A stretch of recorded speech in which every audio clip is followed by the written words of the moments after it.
Welcome to IS50B Week 3, Day 2. And I'd like to go over convex holes in a little bit more detail today, constructing a convex hole in particular. If there's any topics you want me to go over today, we can do that as well. But before we do that, let's talk about Perforce, or I don't know how the stress is on the word for that. So I was going through the process of getting it set up last night, and it's a bit more involved than I thought it would be. I'm just checking to see which one of the three of you guys are setting up the Perforce server. It is kind of important to do it, but I'd like to know which one of the three of you are responsible for that, and I'd like to have it done by tomorrow. It is summer school, so everything is very much accelerated. Or maybe you have it done already. And if so, let me know. We don't need to kind of go over it. I have an extra machine lying around so you can host it. Okay, cool. So you're going to do the self-hosted solution. Got it ran over its PC. You just need to send the host. Okay, cool. Nice. Yeah, it's not too bad. But I had been kind of like, maybe I'll do it with my IS50A students too, because some of them are going to be working groups. And then after seeing all the number of steps that are involved, I was kind of like, I don't know, maybe not. Yeah, it's not like a one-click like thing and it starts working. It's yeah, there's like text files and you have to edit this and edit that. You can set up a cloud server on DigitalOcean. That was one of the tutorials I was going through, and that can host it for you. But yeah, I think I'm going to keep this to 50B. I don't know. Yeah, I don't know. It's not as nice as I was kind of hoping it would be. But it is free. I'm pretty sure, right? Like you guys didn't have to pay for anything. Like I downloaded the Perforce onto my machine, and you've got the P4 admin, you've got the visual client, and all these different things, and getting it set up with Unreal Engine. DigitalOcean is a cloud hosting service. So I use Linode. But the YouTuber that I was reading the tutorial for last night said that DigitalOcean gives you $100 of cloud credit for free, which means you can actually set up. I don't know where that would be exactly. But or where you'd find that, but that's what he said. So I don't know. That might be a nice free, way of getting set up. So yeah, I pay $20 a month for my Linode, and it's about the same stats as that. Let's see what the comparison is. I like how they just say CPU. Like they don't tell you like they don't tell you what the specs are on it. It's got a CPU. All right, cool. It's got one CPU or two. What kind of CPU? Like you got to tell me. Regular Intel or premium Intel? Like that is the most. So it went from a CPU to a Intel CPU. Like what the hell, dude? Like you're not. This is utterly uninteresting to me. A premium AMD. What's that? The same price. So anyhow, yeah. So let me see. Yeah, totally unhelpful. $40 a month for that one. Yeah, I use Linode, and let me log in on this. Actually, I don't need to log in, do I? Pricing.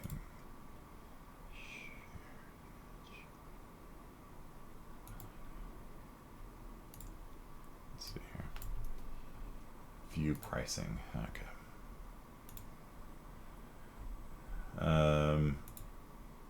Yeah, so 2 cores, 4 gigs of RAM, 80 gigs terabyte, 4 terabytes of transfer, versus 4 gigs, 84. Yeah, so it's like literally exactly the same pricing as DigitalOcean. So I don't know. But if you can get $100 for free, I'd set that up. I don't know where that is. I don't see it on here. So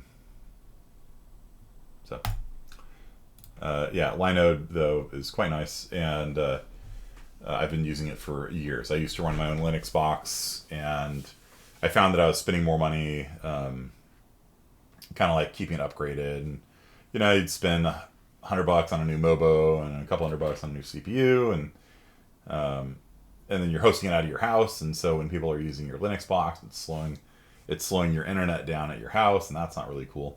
And so what I found was that just having it hosted virtually. Sure, I don't own my own Linux box. It's just a virtual server.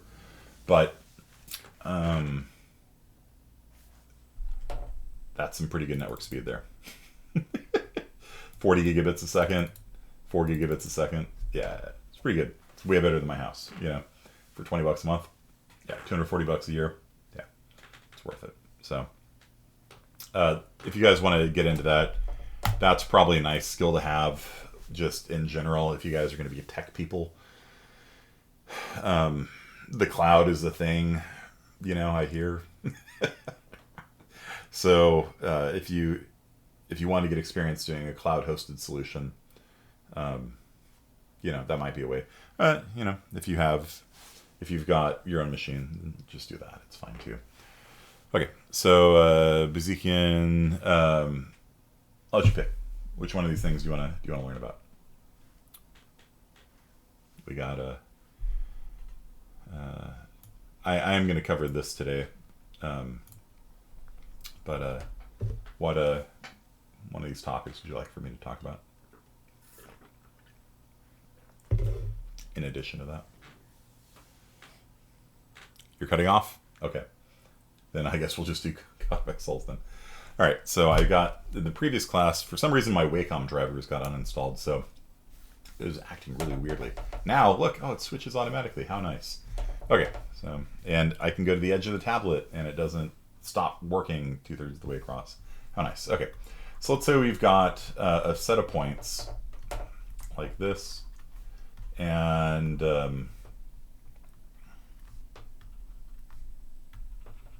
we want to wrap it in a convex hole. Do you guys some double checks? Do you remember what a convex hole is? It is like, imagine you get a rubber band and these are like nails stuck into a board. And you stretch a rubber band around the whole thing and you let it go. The rubber band snaps down. That's a convex hole. You can't have any angles in it that look like this, right? That would not be allowed. Because then there could be a point within the convex hole where you not be able to see all the vertices. For a convex hole, it must be convex. It must, the thing would look like that instead. Okay.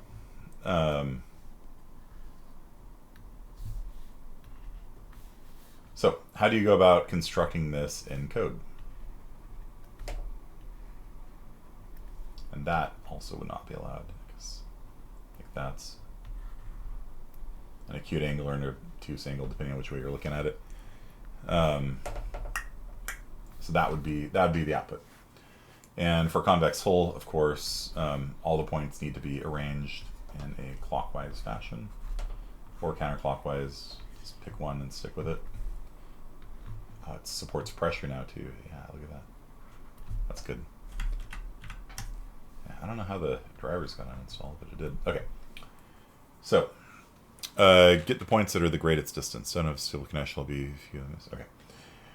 So, there's a number of algorithms to do this. The one I like the most, what you do is you sort the points horizontally. So, do you guys know how to, like, if you had like a vector 2 class, or let's just struct. Yeah. I don't want to handwrite this. Handwriting, it seems like garbage. Text box, here we go. Make the font bigger. Struct, don't capitalize for me. Vec2 and x, y, and there you go. So that is a C++ class, struct, whatever. It holds an x and a y location, and that can be used for every point, right? So if you've got a vector of these things, do you know how to sort them horizontally? You could, I guess, do it vertically as well, but yeah, whatever. How do you sort a vector of these things? You have like down in main, you got a vector of vec2s, and it's got, I don't know, a bunch of different, you know, numbers in it.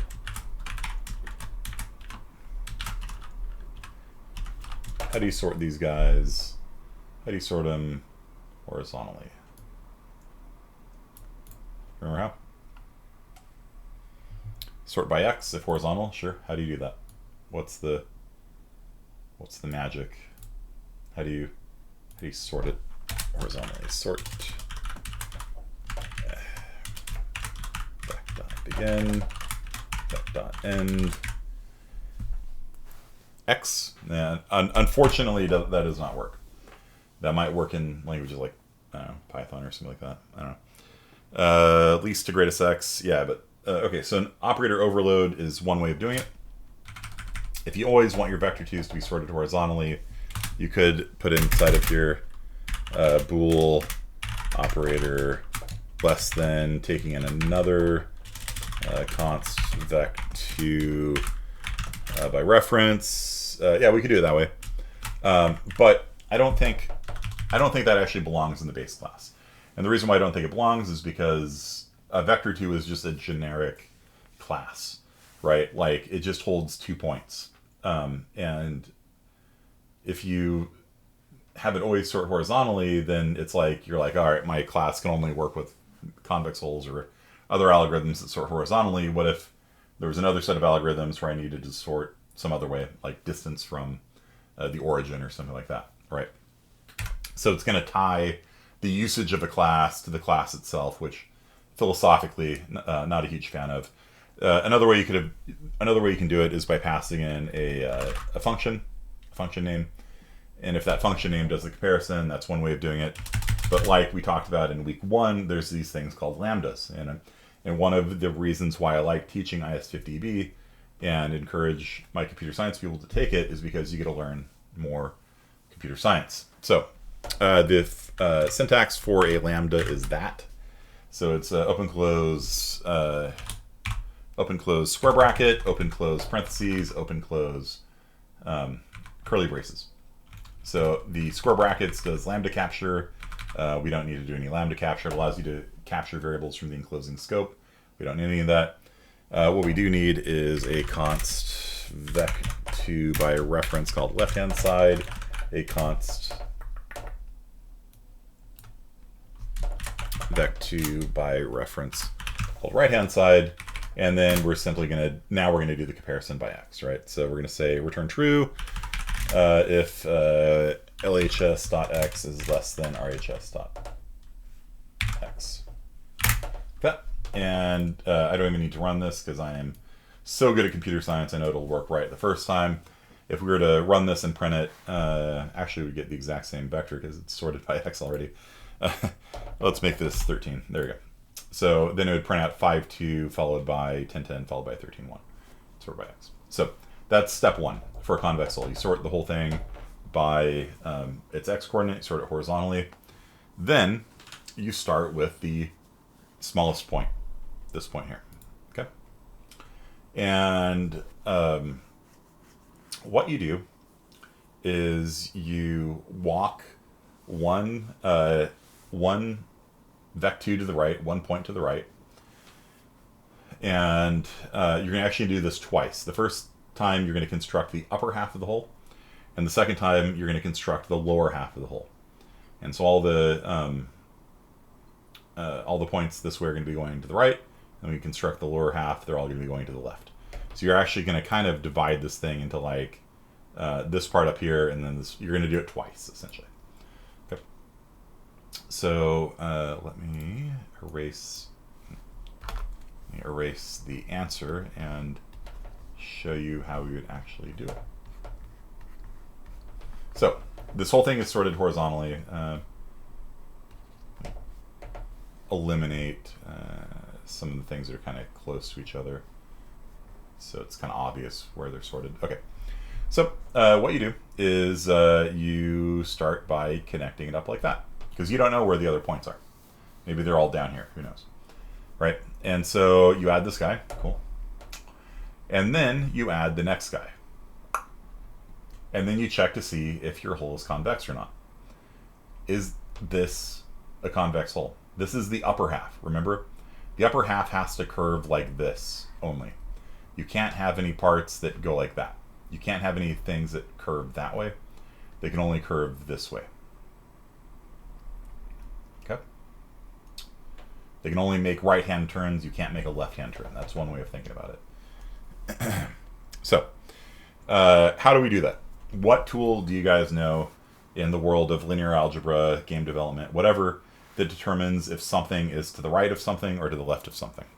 Connection restored. Welcome back, Mr. Bezikian. So to summarize what we're doing, Mr.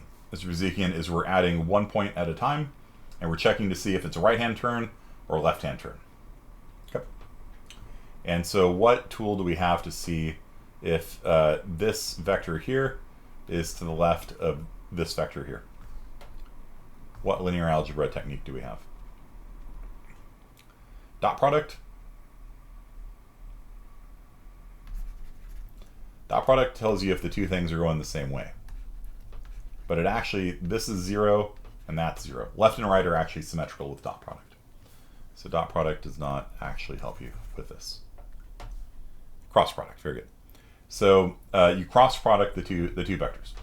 And depending on which one's first, you'll either get a positive number or a negative number, or you'll get a negative number and a positive number. It just depends which one is first and which one's second. It's arbitrary, it doesn't really matter. You just need to be consistent. So let's say that a left turn is a negative number and a right turn is a positive number. You'll get that if this is the first one and this is the second one. So if we get a negative number, can't allow it. Because when we're constructing the convex hole for the upper half, only right turns are allowed. If you ever make a left-hand turn like this, then you're not going to get a convex hole. Okay. So what happens if we get an What do we do?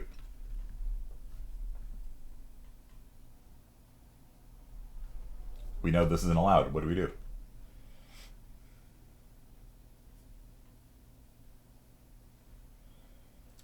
Times minus 1. What we do is we actually erase the two previous lines. It's like you're almost building a stack of lines up. So you've got like a stack data structure. This is A, B, C, D. Remember, they're all sorted horizontally, E, F, G, H, and I. So we add A to B, and that's fine. You know, it's just one line. It's always legal.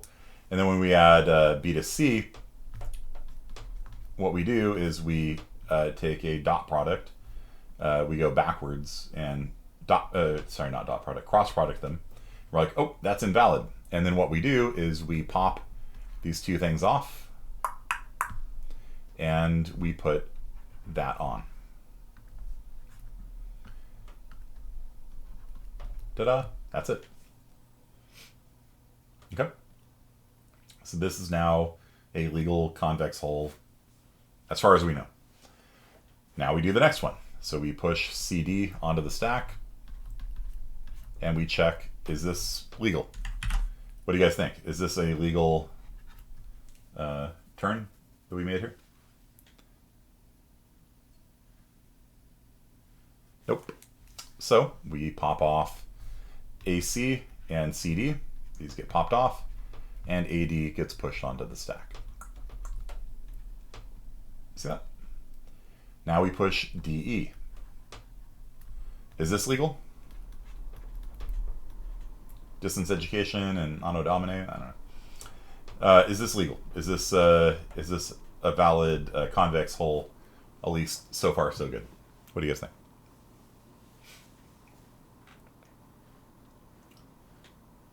If G didn't exist, well, we don't know about G yet. This is something that you guys will discover when you go on to like junior level, senior level algorithms. Is that if you can, you build something up one step at a time, and if you had to check every point with every point, then you get into like exponential complexity. So ideally what you do is as you go along, you're building up something that's optimal. And if you have to, you can back off on it. So there's a general algorithm approach called backtracking, where you like try something, and if it doesn't work, you backtrack back out, and you try something else, like for solving a maze, you know, for example. So yeah, so this is fine so far. So far, so good.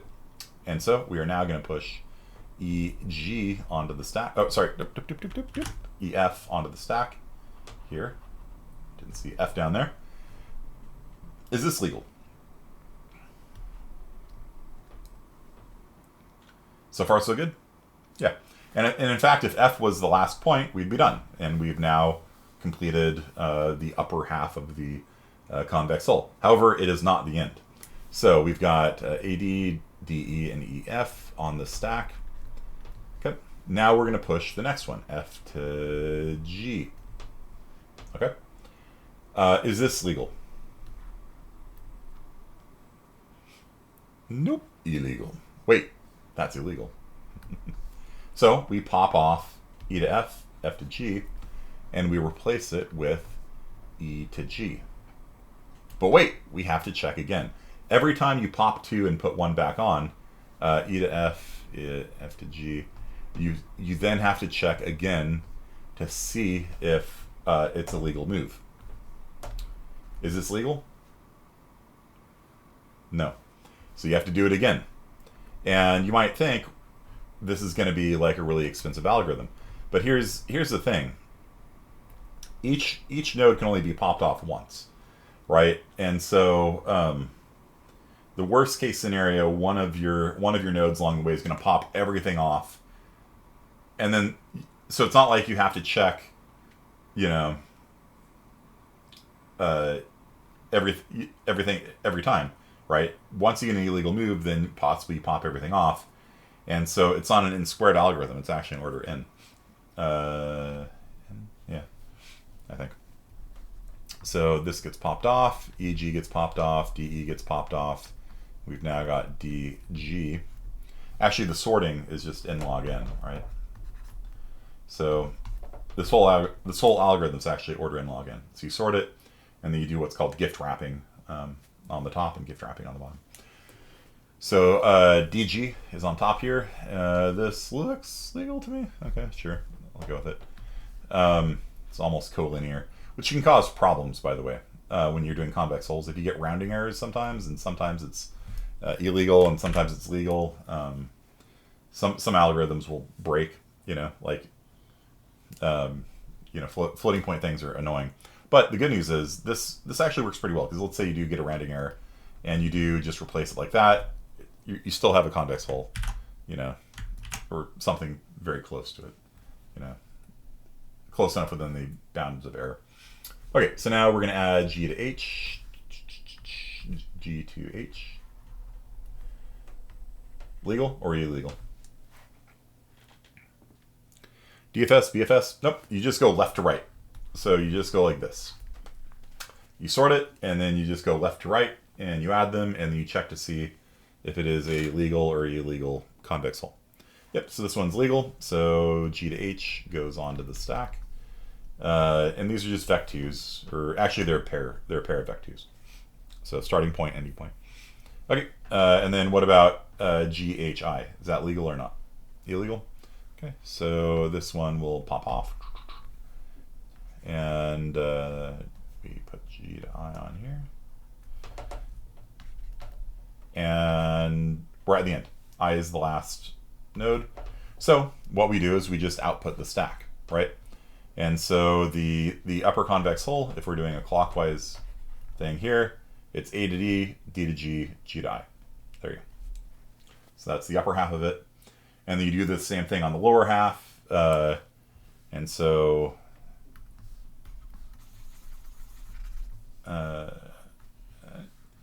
so coming back, you start with I to H, like that.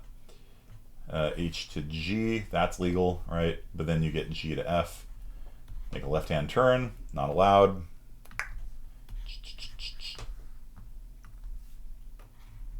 Got that, it's collinear, I guess. I don't know.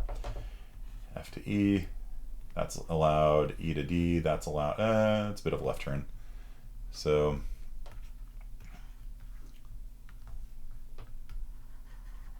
be that. And then we make up another left-hand turn. All these are just cross products. You just cross product over and over again. And you just see, is it a left turn or a right turn? That's it. So it'd be F to C. Then we add C to B. Oh, that's another left turn. Cross product, cross product, cross product, cross product, cross product. F to B. And then B to A looks legal to me. And then, yeah, that's a convex hull. And for the, yeah, it's just the same thing, except you're just going right to left instead of left to right. Same thing, still has to make a right-hand turn. Print the stack from bottom to the top, which you can't do with a stack data structure, so just use a vector. Push back, push back, push back, and then pop back if you have to, and push back, push back, push back. Once you get to the end, just print the vector from front to back. And there's the list of points, and then you do the thing the other way, and that's it. That's your convex hull. And so convex hull is probably going to be stored in a vector of, not a vec2, but a point. So struct point 2, or we can just use the pair data structure, I guess now. Is going to just be 2 vector 2s. So we have a vec2 called start and a vec2 called end, like that. And so you're just going to have a vector of points, of line segments, I guess. Maybe a line segment. Or a line segment. I don't know. Something like that. So you have a point where it begins, point where it ends.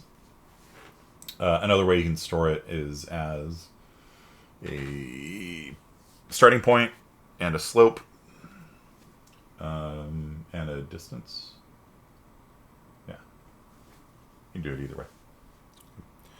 So when you cross product, you check to see if the signs are different. No, with a cross product, if you get a negative, it's like if you have this vector and this vector, right? You normalize them and you cross product them. If you get a negative number, it's a left turn. If you get a positive number, it's a right turn, or vice versa, just depending which one you do first.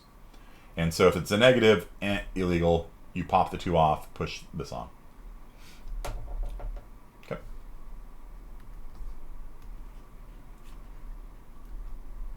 And you just keep doing that. Start at the beginning, go to the end. The starting point's always going to be in the convex hull. The ending point's always going to be in the convex hull. So if you ever get a left-hand turn, it's illegal. Convex hulls have to be right-hand turns the whole way around. You can't ever make a left-hand turn. If you make a left-hand turn, then you'd have something like this, like that. And this is not a convex hull. Because a convex hull, one of the properties is from any point within it, you can see all the vertices, right? And if you're here, you can't see that vertex. It's a private area. Okay.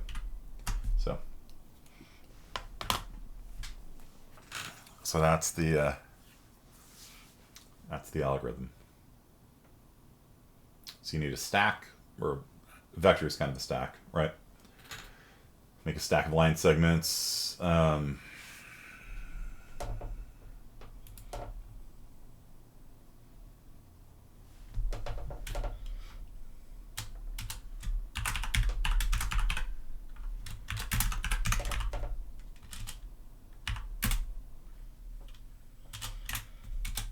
And all right, actually, yeah, let's leave that there. And then you're going to build up a stack of line segments as you go along. Yeah. And then a convex hull itself is just a vector of line segments. Struct convex hull. Convex hull is just a vector of line segments, and you got to make sure they're clockwise, or whatever your rule is. A vector of line segments called, I don't know, hull or something. Yeah, that's all it is, and you just add things to it. It's kind of almost not worth a class. So yeah, And then you can write member functions for it, for like is inside taking a vector to, you know,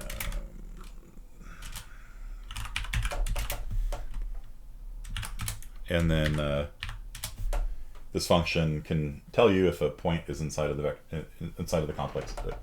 convex hull or not, and you can do that by just doing a cross product over and over again, right? So if you want to see if this point here is inside, you cross product. You got a vector pointing from here to here, and a vector pointing from here to here. You cross product it. It's positive. Cool. Then you create this and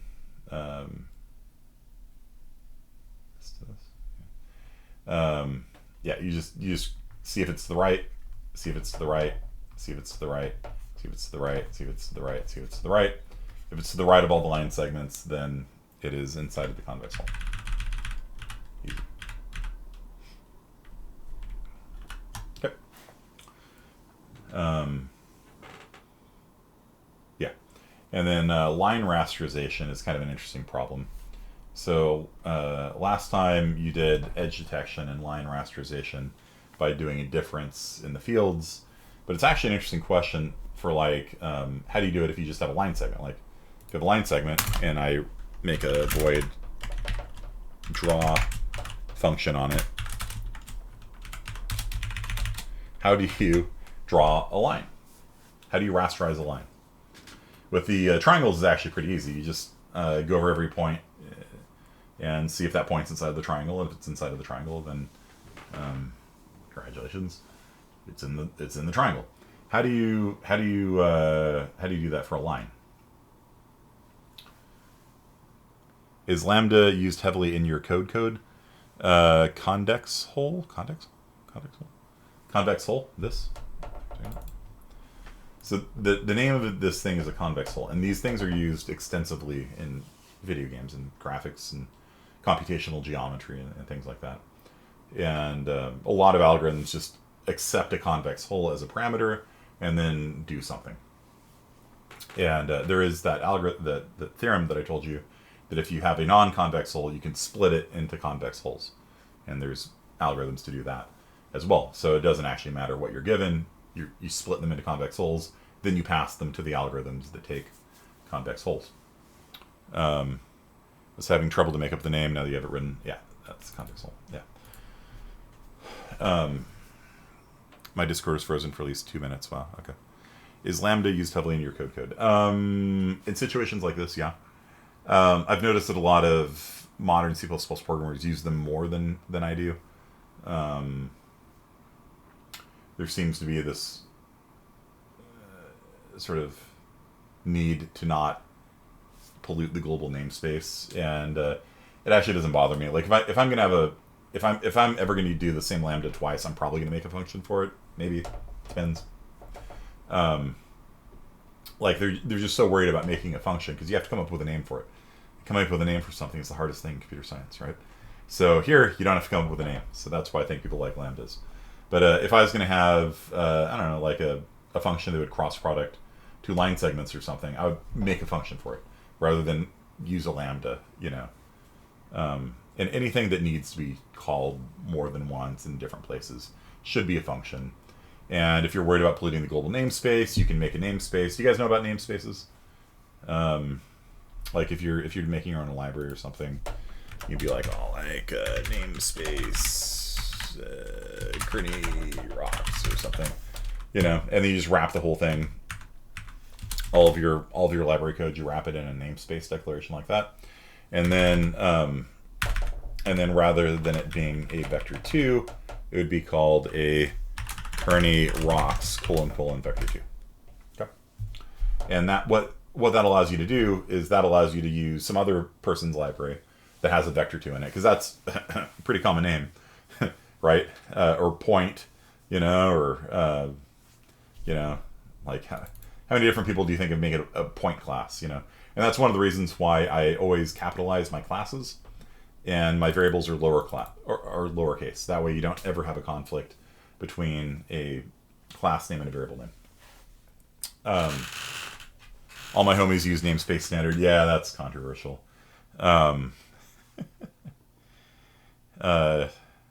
Computer programmers joke. They say computer programmers have two issues: naming stuff and counting money. That is incorrect. That is incorrect. Computer science people have three issues, actually. The first is coming up with a good variable name, and the second one is off by one errors.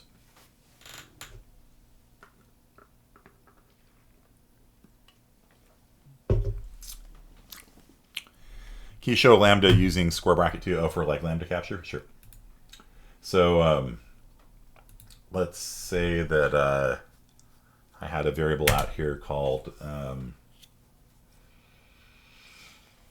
like you wouldn't use it in this context, but let's say I have like const double max distance equals 500.12. If I wanted that variable to be available in here, then I could Lambda capture max distance. And then I could, I don't know, again, you wouldn't use this in a sorting thing, but you could say like, if, you know, max distance is greater than the distance, you know what I mean? Like it allows you to use this variable. It allows you to use this variable inside of the Lambda. So if you have some variable in the global, in the scope of the Lambda, you can capture it, and then it becomes available for use within the Lambda. But in the context of sort, yeah, all of these things keep getting auto capitalized, which is super irritating. Okay. Can you reuse a Lambda? So in order to reuse something, you have to have a name, right? That's why, you know, names exist. If you meet somebody on the subway and you're never going to talk to them again, there's absolutely no reason to get their name, right? You get somebody's name if you need to refer to them again, right? You need to put their name into your cell phone so that you can call them and talk to them. Like if there's just some random person who asks you the time, you don't ask their name, right? Because that implies you're going to talk to them again. And sometimes you do that to be polite, right? Like you meet somebody at a party, oh, hi, what's your name? You know, because you're kind of pretending like you're going to talk to them again. Which maybe you will, you know, it depends on how, you know, friendly and how much you like them. But a lot of times we ask for people's names just to imply that we're going to talk to them again, which is a friendly thing to do. But like when it's a random stranger on the subway asking you the time, you'll be like, oh, what's your name? You know, because then they're like, I'm just asking the time, dude. I'm not asking you to, you know, take me out on a date. You know what I mean? And so there's, you know, that's why we get names. And so this Lambda here has no name. And so if you wanted to sort it again, greatest to smallest or something, you would have to write another Lambda where you sort them, you know, the other way or whatever. But you can make a function object. Sometimes people call these things functors. I don't like the name functor for two reasons. First, it sounds stupid. Functor, like really, I don't know, sounds dumb. But and the other reason is because functor has a different meaning, which is a class that has a you can do this int, stop capitalizing, operator open close parentheses. You can actually turn a variable into a function using the operator open close parentheses. Kind of cool. And it can take parentheses as well, parameters as well, and a int b or something like that, and then return I don't know, a minus b or whatever. This doesn't make any sense for a convex hull, but I just want to show you the syntax. And so down here, if you have a convex hull object named Bob, you could say Bob, and you can actually call it like it's a function, passing in 5 and 4, and this would actually output the number 1, right? Because you can, if you overload the function operator, then your variables can be used like their functions, and this is used extensively in certain code bases. Boost uses it. The new format lib FMT, which is the new way of doing printf and couts in C++20. It uses functors extensively. It's kind of the recommended, necessary method of doing something. So, have you guys ever seen this before, where you can overload the you can overload the parentheses operator, and so you can make it so that your thing acts like a function. Have you ever seen that? It's a thing. It's a real thing too. And if you had that, you would actually be able to, like, instead of a lambda, you can actually pass like Bob as the third parameter, because Bob in that case would be a function. Like let's say it takes 2 vector 2s instead or something. Vec2, vec2.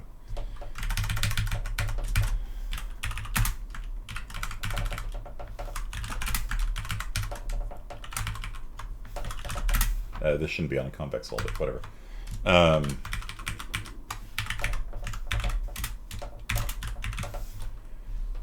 Then instead of this thing here, we could actually just pass Bob to it. And Bob, even though it's a convex hull, which again, this doesn't make any sense, but whatever, just demonstrating the syntax to you.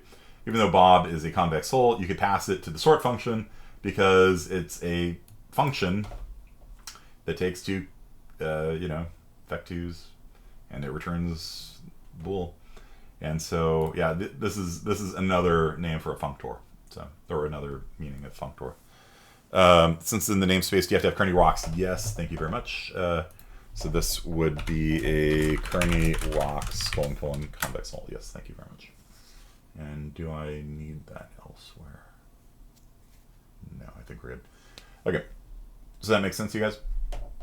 You obviously wouldn't put it on a convex hull like this, but you might make a struct called like sorter or something like that, and then you could have custom, you can pass it in as a sort object.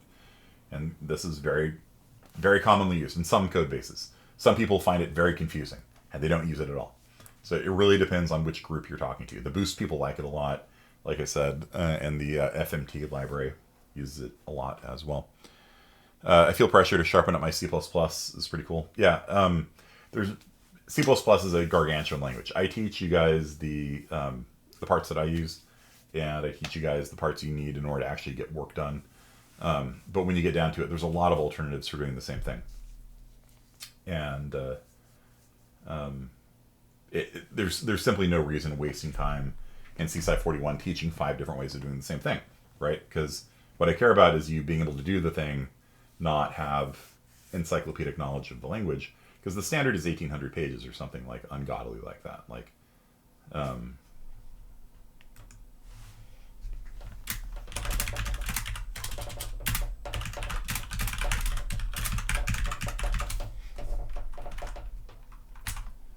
going on here? Stop.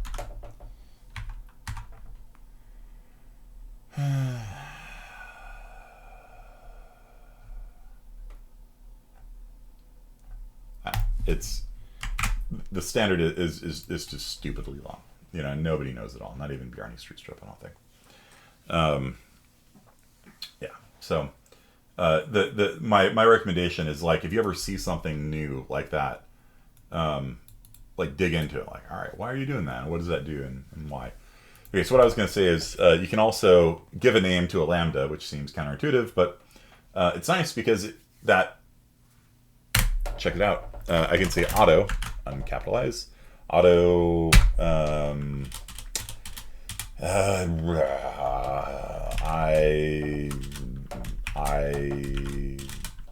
am lambda, I don't know, can't come up with a good name, I'm sorry, equals that. And so that will actually create what's called a function object, which is another thing people call functors, which is different from a member variable operator, double open parentheses, or open close parentheses. But it's also called a functor sometimes, just to make people confused. Like I said, I don't like the word functor. I just sound stupid every time I say it. Make sure you open up the functor. Like, yeah, no, I don't know. I don't know a different word to use though. So sorry. So this is going to create a function object, and what will it do? Absolutely nothing. Right, because there's no code inside of here, right? So let me put some code inside of here. Let me see out hello world or something. And now rather than call it I am lambda, I'll call it something more useful, like print hello or something like that. So this is a variable called print hello of type function, of some sort of function. It's a function that takes no parameters, returns no value. It's a void function that takes no parameters. That's its type. Use auto. Okay, the fobject. Fobject's a good name. Yeah. Okay, so how do we call print hello? Well, like that. Print hello. That's it. And it's going to print hello world when you do that. So you can save the results of a lambda into a function object like that, and then just call it with parentheses. Notice I use the parentheses, and call it, and then it'll print hello world. So if you want to reuse a lambda, you can save it into a function object. And the nice thing about it is that you don't have to put it into the global scope. You don't have to make a global variable or a global function rather, or you don't have to make it in your namespace. If it's something that only, like, if it doesn't belong up there, right? If it only belongs within this function here, then you can put it within the scope. Like I'm inside of some sort of scope here, you know, there's some sort of void, you know, print world function or something, right?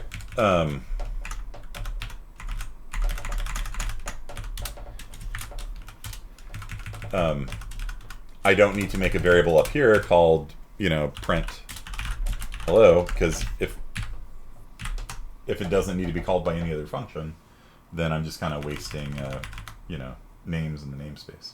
So it's not the end of the world, but you'll see this done, you know, if you need to use it several times, and then that's a lambda, and you can pass that lambda, you know, like where you see Bob here or something like that.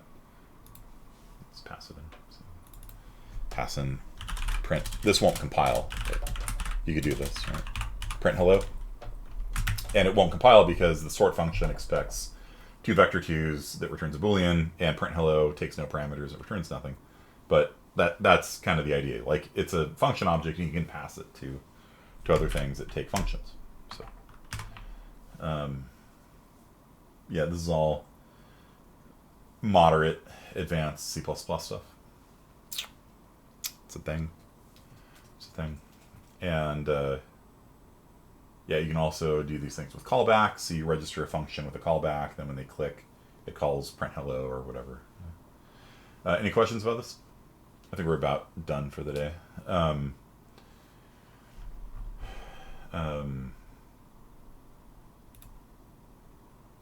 Yeah, I'd like for you guys to code this. Okay. So this is the last bit of computational geometry I want you guys to do in the class. I want you to see if you can code this. And write a, vector 2, write a cross product. If you don't remember cross product, is equal to x1, y2 minus x2, y1. That's it. It's a scalar cross product. So if you have 2 points, that's the equation. Now I'm going to suffer with Unreal Blueprint AI. Yeah, good. Go through those tutorials. There's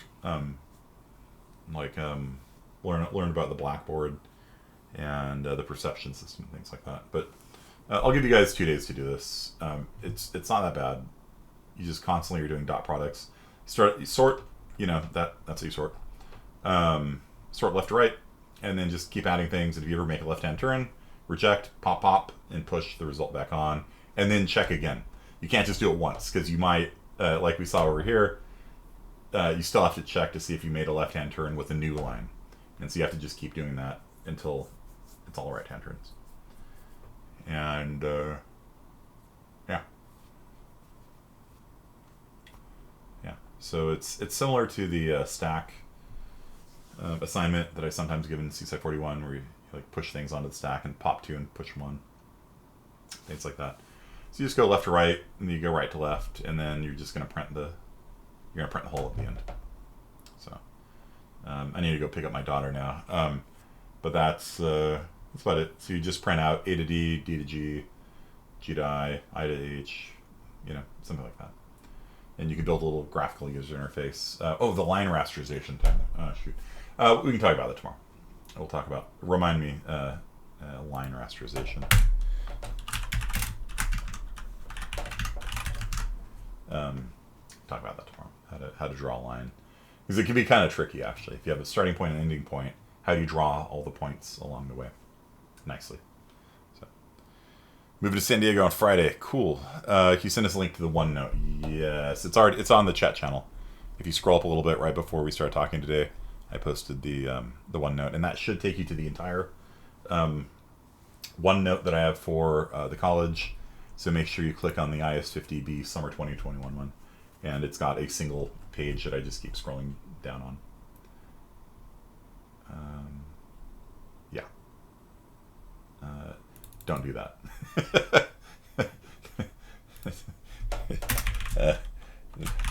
Don't do this. Convex holes should not be sorting. Convex holes should not be sorting points. Doesn't belong there. But it served to illustrate a point. Oh yeah, and so the line rasterization.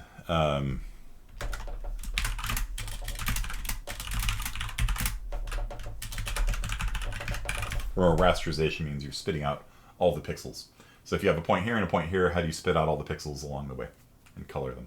And we can use the colors library to draw lines on the screen and stuff like that. Without the edgelord method was kind of coming up with lines, but it didn't actually have any concept of a line. Right. So, yeah, there we go. So that's it for today. And make sure you get the Perforce thing done, screenshot it working by, what was it, tomorrow? I think I gave you till tomorrow to do the Perforce. So screenshot that, put it up on Canvas if you haven't already. Make sure you guys understand how it works. You check things in, you check things out. It's different from GitHub. GitHub is a much more loosey-goosey system. It's designed for large numbers of people, and they make their own forks, and then they merge them and all this other stuff. With Perforce, basically, you can be like, I own that asset, and I'm going to be working on the AI, and other people can copy. They have read access to it, but only you have write access, and you check it back in, and then other people can check it out and stuff like that. So it's more, you did it, okay. All right. Then, yeah, get a little bit of experience with it. Getting experience using source management tools is one of the single greatest skills, one of the single most important skills in computer science, and game development too, I guess. But it's a thing. It's a really important thing. You know, I don't know, like, I don't know any professional companies that don't use source management. You know what I mean? Like, they don't all necessarily use GitHub, but most of them do. But like, yeah, there you go, nice. But you need some system by which you can coordinate multiple people working on the same project, and it creates backups of your files as well. So if you do something stupid and terrible, which, you know, we've all done in the past, where you've accidentally deleted an entire block of code and saved it, then you can go into your source code management system and be like, hey, what was it before? And you look at the version from yesterday, and you're like, oh, that's the code that I deleted, and you put it back in. So, nice. Yeah, you can all work in. Cool. And so it's an automatic backup system as well. And then you can have people coordinated working on it. And then if you have things like Git, then you can have different branches, and people merge the branches together. So somebody can just take the Linux kernel and branch it off and add a new task manager to it or something, a task scheduler, and then argue with people that my scheduler is better than your scheduler, and you provide mountains and benchmarks. And when they accept it, then there will be a merge process where they take your chunk of code and merge it into the main master branch, or what do they call it, main branch now. Yeah, and that's you know, and people work. There's thousands of people that work on Linux all over the world, and it works pretty well for that. For smaller teams, you should probably use Git just to get experience with it. But Perforce is the approved, blessed version of source management for Unreal Engine, so I would use that for this, because GitHub oftentimes doesn't work very well with like large binary data like you do in game development, right? You have lots and lots of binary data, And GitHub.com, for example, has very small limits on the asset sizes and things like that, so you wouldn't be able to use it unless you pay them lots of money, which I don't recommend. So, or I guess you could self-host instead of, yeah, but GitHub, yeah, either way. So I think this approach will be good for this class, but in general, you're going to want to learn to use Git and get at least somewhat proficient with it in the future, if you're not already. Okay, it's 3:45. Good class today, guys. I hope you all learned a lot. Exploded your brains a little bit with some of this stuff like that. Learned a little C++, learned a little computational geometry, and get cracking on those projects. It's it's a thing. So I will see you guys tomorrow. All right, peace out.